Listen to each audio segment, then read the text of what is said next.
शुभ प्रभात। लगन और मेहनत हो और एक निश्चय कर ले तो व्यक्ति किसी भी प्रकार से काम करने के लिए सिद्ध होता है।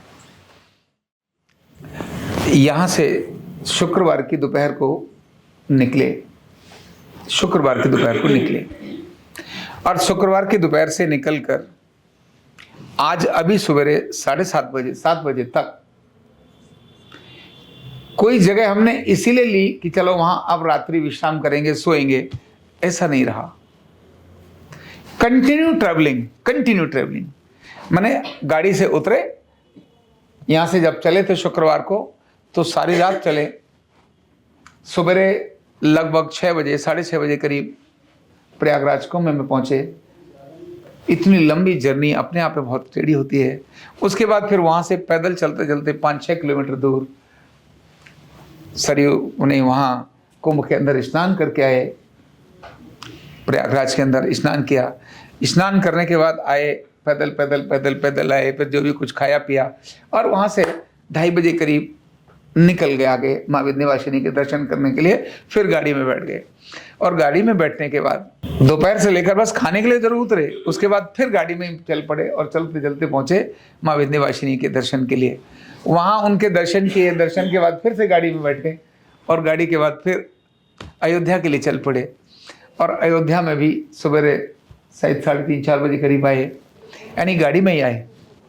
और फिर वहाँ अभी थोड़ी देर ही मौका मिला होगा। इसके बाद फिर नहा धो के 7 बजे से 9 बजे के बीच में दर्शन किए। हमको स्वीकृति थी जिसमें हमें जाना था और वो बहुत अच्छी थी, क्योंकि 9 बजे के बाद जो हाल हुआ भीड़ का बहुत भयंकर था। तो फिर ये दर्शन के लिए चल पड़े, नहाए धोए सभी, दर्शन किए, दर्शन के लिए निकले। और दर्शन करते करते अपने को वहाँ कितने बज गए थे, लगभग दर्शन करने के बाद 2-2:30 बज गया था। 2-2:30 बजे भोजन किया और भोजन करने के बाद उसके बाद फिर सरयू स्नान करने के लिए गए। सरयू स्नान करने के बाद में फिर गाड़ी में बैठे और गाड़ी में बैठ करके आज सवेरे यहाँ आए। मतलब इतना कंटिन्यू लेना और इसके बाद फिर अपने काम पर लग जाना, ये सामान्य बात नहीं है। गाड़ी में व्यक्ति जाते हैं, ये तो मैंने कल बोला, मैंने सो जाओ भाई, बाकी तो ये सारी रात नहीं सोते। सारी रात इनका धमाल चलता था। कल भी धमाल शुरू हो गया था। फिर मैंने कहा भाई रुक जाओ, थोड़ा शांत हो जाओ, अब थोड़ी देर सो जाओ। और फिर जब सोए तो कौन कैसे कैसे सोया कुछ पता नहीं चल रहा था। किसके पैर कहाँ, सिर किधर है सारे पता नहीं क्या क्या था। ऐसी स्थिति में सब थोड़ी देर सोए। लेकिन गाड़ी में सोना बहुत टेढ़ा होता है। बैठे सोने से गर्दन का हालत खराब हो जाती है। लेकिन अगर ठान लेते हैं तो वो सब काम हो जाता है।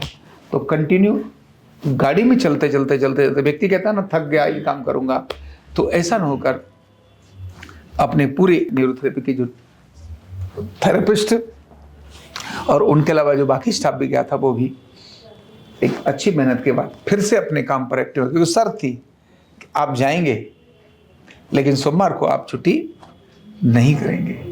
तो बिना छुट्टी किए फिर से अपने लग गए। तो ये संकल्प की ही शक्ति होती है। अदरवाइज तो आदमी आलस में तुरंत कहता है चलो जी थोड़ा थक गए हैं, बड़ा ये आए हैं। एक रात भी थोड़ा लेट हो जाए तो भी आदमी आके सुबह दिन कहता है थक गए हैं, ऐसा है।